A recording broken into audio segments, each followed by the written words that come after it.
Hello family, वापस आ चुके हैं हम लोग द किंग रिबॉर्न के एक और न्यू एपिसोड के साथ। तो अगर आप लोग को ये वीडियो अच्छा लगता है तो वीडियो को लाइक कर देना, हमारे चैनल पे नहीं है तो चैनल को सब्सक्राइब कर देना और कोई भी एक प्यारा सा कमेंट कर देना। तो लास्ट एपिसोड में हम लोग ने देखा था कि वो लोग वहाँ पे गड्ढा खोदते हैं और वो लोग वहाँ पे गड्ढा खोदने के बाद बाहर आ जाते हैं। उन दोनों को देख के जो गिल्ली होती है वो काफ़ी ज़्यादा शौक हो जाती है, लेकिन फिर वहाँ पे जिन आ जाता है। जिन बोलता है कि वेलकम बैक बिग ब्रदर्स, तुम लोग तो काफ़ी जल्दी आ गए, मैंने तो इतना जल्दी एक्सपेक्ट नहीं किया था कि तुम लोग इतना जल्दी यहाँ पे आ जाओगे। वो दोनों काफ़ी ज़्यादा गुस्सा हो जाते हैं और उसे गाली देते हुए बोलते हैं कि तुमने जैसा कहा था हम लोग ने वैसा कर दिया, चलो अब हम लोग को हमारे हिस्से का सूप दे दो। बोलता है कि मैंने तुम्हारा हिस्से का जो सूप है उसे टेबल पे रख दिया, जाके खा सकते हो।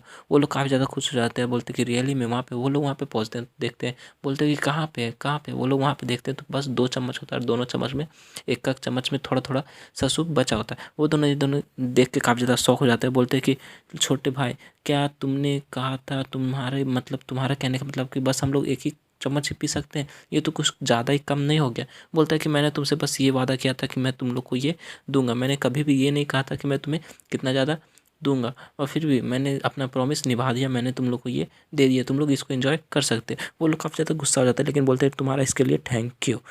फिर कुछ देर बाद का सीन दिखाता है, जिन जो होता है वो बाहर कहीं पे बरसात में भीग के जा रहा होता है और वहाँ पे उस गड्ढे के सामने पहुँच जाता है जो कि उसके दोनों भाइयों ने किया था। वो सोचता है कि मैंने सोचा था कि ये लोग जो है वो ऐसे वैसे उल्टा सीधा काम कर देंगे, लेकिन इन्होंने तो एकदम प्रॉपरली काम किया जैसा कि मैंने इन सब से कहा था। वो उस दरवाजे के सामने आ जाता है, यानी कि दीवार के सामने आ जाता है। बोलता है कि इसकी जो मोटापा है, इस दीवार के जो स्ट्रेंथ है, उस हिसाब से मुझे लगता है फर्स्ट स्टार का स्पेल काफ़ी रहेगा इसको तोड़ने के लिए। साथ ही वो अपने हाथ में एनर्जी रिलीज करना स्टार्ट कर देता है। बोलता है कि मैंने तो बेकार में इतनी ज़्यादा माना को कलेक्ट किया है, इतनी ज़्यादा माना कि तो मुझे यूज भी यहीं पे करने की ज़रूरत नहीं है। साथ ही वो अपनी एनर्जी को उस दीवार की तरफ मारते हुए बोलता है कि चलो ठीक है, अब देखता हूँ ये कितनी देर तक वहाँ पे टिकता है। साथ ही वहाँ पे एक दिखाते बहुत बड़ा फॉर्मेशन ओपन हो जाता है, जो कि लेवल 1 का फॉर्मेशन होता है। शायद वो इस दीवार को तोड़ने के लिए होता है। वो जैसे अपना हाथ उस फॉर्मेशन में सटाता है, वो दीवार जो होती है वो पूरी की पूरी तरह टूट के नीचे गिर जाती है। ये देख के जिन काफ़ी ज़्यादा खुश हो जाता है, बोलता है कि फाइनली मैं यहाँ पे आ चुका हूँ। उसके सामने दिखाते एक बहुत बड़ी सी दरवाज़ा होता है, बहुत बड़ा डोर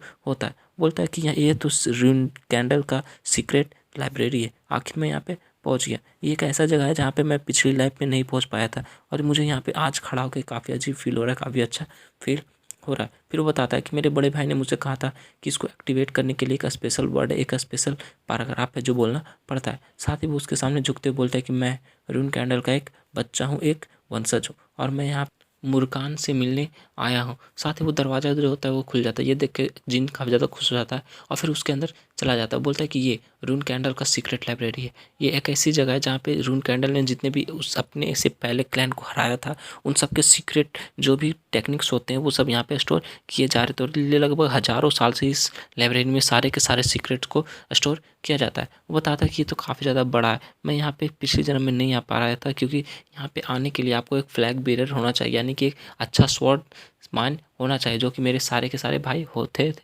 लेकिन मैं अपने पिछले लाइफ में एक स्वॉर्ड मैन नहीं था। लेकिन मेरे भाई ने मुझे बोला था कि चूंकि मैं एक स्वॉर्ड नहीं चला सकता, इसलिए मेरे पास इस लाइब्रेरी में आने का कोई भी चांस नहीं है, 0/सन्नाटा चांस है। लेकिन फिर भी आज देखो, उस भाई ने जो मुझे कहा था मैं सबको पढ़ चुका हूँ और आज मैं इस लाइब्रेरी के अंदर हूँ और साथ में मुझे तलवारबाजी भी आती है। लेकिन वो अचानक से सामने देखता है तो सामने कुछ लाइट चमक रहा, तो ये देख के वो काफ़ी ज़्यादा शौक हो जाता है। लेकिन वो जैसे सामने देखता है तो सामने वही कंटेनर होता है और उसके अंदर वही बंदा होता है। तो वो बोलता है कि आखिर ये आखिर है क्या। लेकिन उसके अंदर वही बंदा होता है जो कि हम लोग को पिछले एपिसोड में देखा था, और उस एपिसोड में हम लोगों ने इसको उतने गौर से नहीं देखा था। बताता है कि इसके गालों के पास और पूरे के पूरी बॉडी में कुछ अजीब तरह के स्केल है। क्या ये एक इंसान नहीं है, क्या ये कोई और क्रिएचर है। लेकिन फिर यहाँ पे चल क्या रहा है, आखिर यहाँ पे हो क्या रहा है, मुझे तो कुछ समझ भी नहीं आ रहा। लेकिन अचानक से वो काफ़ी ज़्यादा शौक हो जाता है। बोलता है क्या क्या ऐसा हो सकता है कि मैंने जो बाहर प्रेयर की थी कि मैं एक रूइंडाइल का चाइल्ड हूँ और मैं यहाँ पे मुर्कान से मिलने आया हूँ, क्या ये मुर्कान ही तो नहीं है। वह साथ ही उसको गौर से देखने लगता है। बोलता है कि नहीं,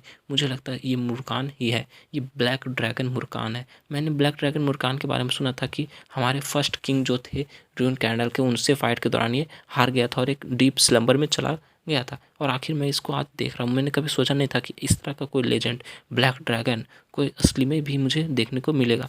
फाइनली मैंने किसी ब्लैक ड्रैगन मुर्कान को देख लिया है। साथ ही वहाँ पे शांत होकर के उसे देखना स्टार्ट कर देता है।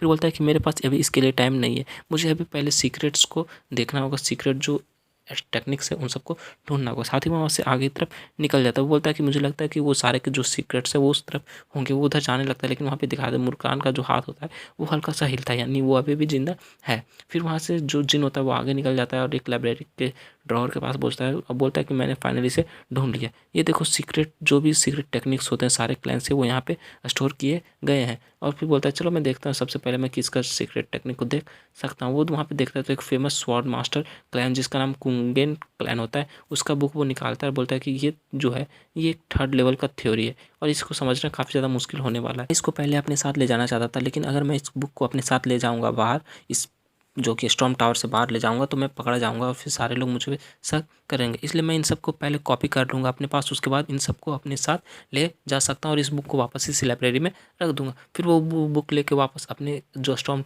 कैन टावर होता है वो कास्टल होता है वहाँ पे पहुँच जाता है। वहाँ पे गिली उसके लिए केक देती है, बोलती है ये तुम खा सकते हो। साथ जिन जो होता है वो सब लेके वापस से उसे जो केब होता है उसके अंदर चला जाता है और वहाँ पे बैठ के बुक से जो भी होता है सब कुछ नोट डाउन कॉपी करना स्टार्ट कर देता है। लेकिन अचानक से वो काफ़ी ज़्यादा शॉक हो जाता है और पीछे की तरफ मुड़ के देखता है, बोलता है कौन है, कौन है वहाँ पे, कौन है वहाँ पे। पीछे कोई नहीं होता है। वो बोलता है कि नहीं यहाँ पे कोई भी नहीं हो सकता, आखिर इस टाइम में इस स्ट्रॉम कास्टल के लाइब्रेरी में कौन आएगा। लेकिन तभी उससे पीछे कोई बंदा होता है और बोलता है कि हेलो मैं हूँ। वो वही मेरे हिसाब से मुरकान होता है। अब मुरकान वहाँ पे आ जाता है, बोलता है कि आखिर तुम कौन हो। इसकी ये बात सुन के जो जिन होता है वो काफ़ी ज़्यादा डर जाता है। वो बोलता है कि ये मुरकान है, आखिर मुरकान यहाँ पे क्या कर सकता है, क्या करने आया है। मैंने कभी पिछली लाइफ में ये नहीं सुना था कि मुरकान है वो वापस से जिंदा हो गया, यानी कि अपने डीप स्लम्बर से जाग गया, लेकिन ये यहाँ पे आया कैसे। जिन बोलता है कि मुझे अभी शांत रहना होगा क्योंकि मुरकान जो है वो हमारा क्लैन का गार्जियन ड्रैगन है, इसलिए मैं अगर इसके साथ अच्छे से पेश आऊँ और एक बच्चे की तरह पेश आऊँ तो हो सकता है ये मुझे कुछ नहीं करेगा। वो बताता है कि मैं रूइन कैंडल का एक चाइल्ड हूँ और मैं आपके सामने झुकता हूँ, हमारे क्लैन के गार्जियन।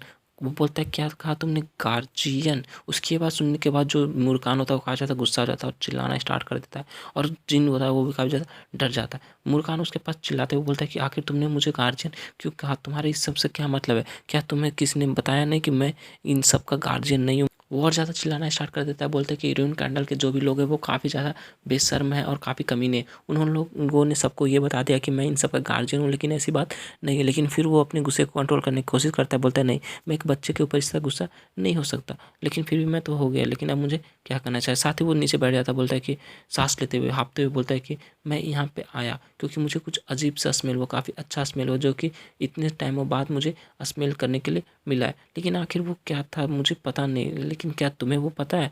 वो जिन की तरफ देख रहा था, जिन उसकी तरफ काफ़ी शॉकिंग तरह से देखता है क्योंकि उसे कुछ नहीं पता चलता कि अचानक से यहाँ पे आया, इतना ज़्यादा एक्साइटेड हो रही है, अब शांत बैठ गया। वो बोलता है कि तुम, वो बोलता है हाँ सर मुरकान क्या बात है आप बताइए। बताता है कि तुम्हारे अंदर से मुझे स्पिरिचुअल एनर्जी की महक आ रही है, स्मेल आ रही है। बोलता है स्पिरिचुअल एनर्जी, बोलता है हाँ मुझे। मुरकान बोलता है कि हाँ भले ही मैं काफ़ी हज़ारों साल से सोया हुआ था, डीप स्लम्बर में था, लेकिन फिर भी मैं इस स्पिरिचुअल एनर्जी की स्मेल को सूंघ सकता हूँ। इसके तुम्हारे अंदर से काफ़ी ज़्यादा स्पिरिचुअल एनर्जी की स्मेल आ रही है।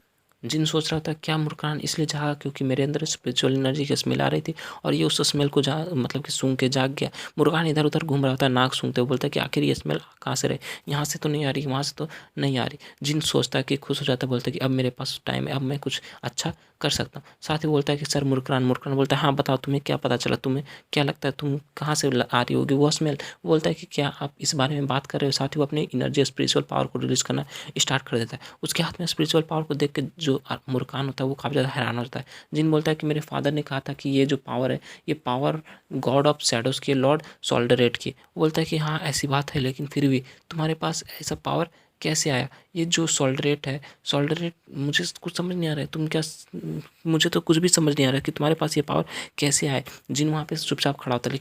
साथ ही जो मुरकान होता है वो ज़मीन पर बैठ जाता है, बोलता है कि मुझे अभी भी विश्वास नहीं हो रहा कि जिस बच्चे को बचाने के लिए मैंने कॉन्ट्रैक्ट साइन किया था फर्स्ट किंग के साथ, वो बच्चे तुम हो, वो कॉन्ट्रैक्टर तुम हो। फिर वो बोलता है कि बच्चे मेरी बात ध्यान से सुनो। बोलता है यस सर मुरकान बताइए। बताता है कि मैंने बहुत सालों पहले एक प्रॉमिस किया था सोल्डरेट के साथ कि जो भी बंदा होगा जिसके साथ उसका कॉन्ट्रैक्ट होगा उसका मैं हमेशा साथ दूंगा, जो कि तुम हो, मेरे हिसाब से तुम हो। वो जो जिन होता है वो सोचता है एक प्रॉमिस, वो भी सोल्डरेट के साथ, ये बंदा किस बारे में बात कर रहा है। बताता है कि मैं तुम्हें ये सब जो भी डिटेल है इसकी प्रॉमिस वॉमिस कैसे बताइए सब बाद में बताऊंगा। सबसे पहले बात कि मैं यहाँ पे काफ़ी टाइम बाद जागा हूँ, इसलिए मुझे थोड़ी हड़बड़ी हो रही थी, इसलिए मुझे लगता है कि यहाँ पे तुम्हें इन सब बातों की समझ नहीं आएगी जो मैं तुमसे यहाँ पे कहने वाला हूँ। इसलिए मैं चाहता हूँ कि पहले मैं खुद को इंट्रोड्यूस करा लूँ, क्योंकि साथ ही बोलता है कि मेरा नाम मुस्कुरान है और वो अपनी एनर्जी को रिलीज़ करना स्टार्ट कर देता है। ये देख के जिन में काफ़ी ज़्यादा शौक हो जाता है। बताता है कि मैं सोल्डरेट के साथी, सोल्डरेट का फ्रेंड, सोल्डरेट का इकलौता दोस्त, और वो अपनी एनर्जी को और ज़्यादा रिलीज़ करना स्टार्ट कर देता है।